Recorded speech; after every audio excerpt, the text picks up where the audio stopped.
닭봉이에요. 뭉뚱그려서 착한 일 하는 사람이라고 하면 그건 진짜 아닌 것 같고요. 착하기만 해서는 이 일을 오래 못해요. 또 3년 동안 사회복지사 업무를 하면서 기억이 나는 수급자분이 또 있으셨는지 궁금합니다. 처음으로 계약했던 어르신이 한 분 계시는데 네. 좋은 어르신이셨어요. 근데 암이라는 진단을 나중에 받으시고 지금은 돌아가셨죠.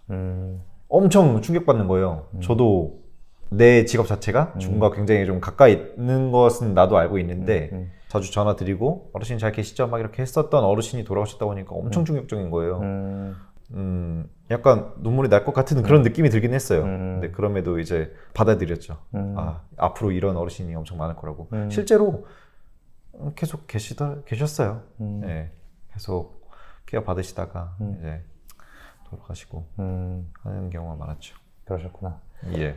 그 일을 하시면서 되게 뿌듯했거나 네. 내가 기분이 좋았던 그런 경험들이 있으시면 공유 한번 해주세요. 대부분의 어르신들이 많이 그래요. 아, 제가 네. 지금이 8kg 정도 찐 것 같아요. 이게 어르신 댁 라운딩 한 바퀴 돌고 오면은 먹을 게 막 이런 거예요. 막 이러는 거예요. 어르신 저 정말 괜찮아요. 저 정말 괜찮아요. 저 너무 많아요. 배고파 불러요. 어르신들은 그런 거 없으세요. 그냥 받아가. 집에 가면 꼭 과일을 꼭 깎아주세요. 깎아주셔서 먹어. 이렇게 도는데 매번 그런 걸 느껴요. 뿌듯한 거에 대해서는.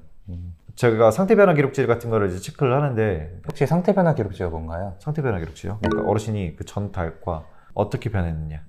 저번 달에 비해서 뭐 병원을 가셨는데 어떤 판정을 받으셨다, 뭐 어디가 안 좋으셨다, 뭐 식사를 더 잘하신다, 더 못하신다, 뭐 더 잘 걸으신다, 더 잘 못 걸으신다, 이런 것들을 체크를 하는 그런 서류예요. 일단 최소 유지만 해도 뿌듯함을 느끼는 것 같아요. 또 일단 서비스 받으시고 괜찮다고 말씀해 주시는 보호자님들도 많으시니까 그런 거 얘기 들을 때마다 또 뭐 마음이 기쁘죠.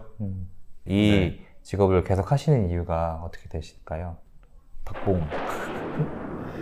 닭봉이에요. 네. 근데 좋은 일 한다는 생각은 그 생각대로 가지고 있고 뭐 또 제가 사회복지 관련해서 뭔가를 해볼 수 있을 것 같다는 생각이 들거든요. 장교양 등급이 1에서 5등급까지로 나누고 있어요. 와상 환자가 1에서 2등급 정도 수준이시고요. 그리고 3에서 5등급이 거동이 조금 많이 힘드시거나 그래도 약간 가능하시긴 한데 이제 일상생활이 좀 안 되시거나 뭐 정신적으로는 이제 치매 정도에 따라서 1, 2, 3, 4, 5 이렇게 많이 나누고 있어요. 그럼 1등급부터 5등급까지 있고 정부에 신청을 하면은 노인 장기요양 등급을 받을 수 있는 건가요? 네, 맞습니다. 신청하는 방법은 대표적으로 3가지가 있어요. 지역 내에 있는 공단에 직접 방문하시는 게 첫 번째 방법이고요.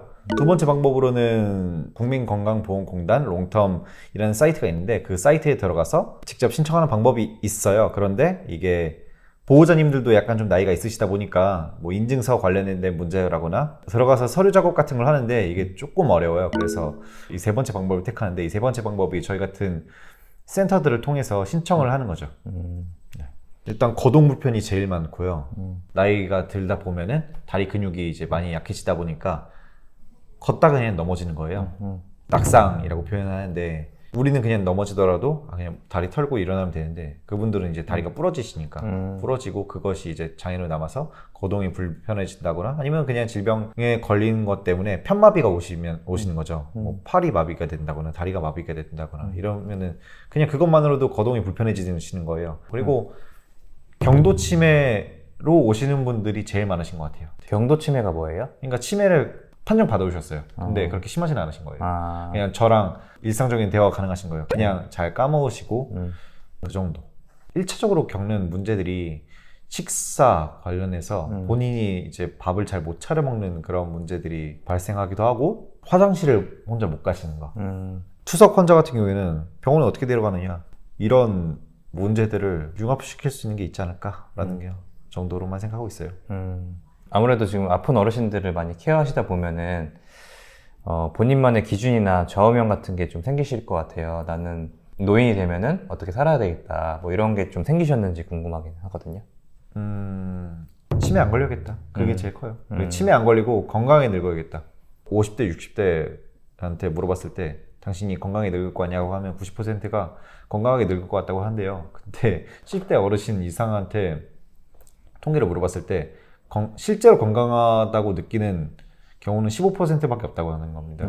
그러니까 90%는 건강할 거라고 분명히 그렇게 자부를 했는데 실제로 건강한 건 15%밖에 안 되는 거죠. 나머지 85%는 어딘가 아프시더라도 크게 아프신 거예요. 그러니까 그거에 안 들라고 운동도 열심히 하고 영양에 관련해서도 굉장히 좀 관심이 많고 그러고 있어요. 사회복지사는 어떤 일을 하는 사람이라고 생각하십니까? 문제 해결을 하는 사람. 뭉뚱그려서 착한 일 하는 사람이라고 하면 그건 진짜 아닌 것 같고요. 착하기만 해서는 이 일을 오래 못해요.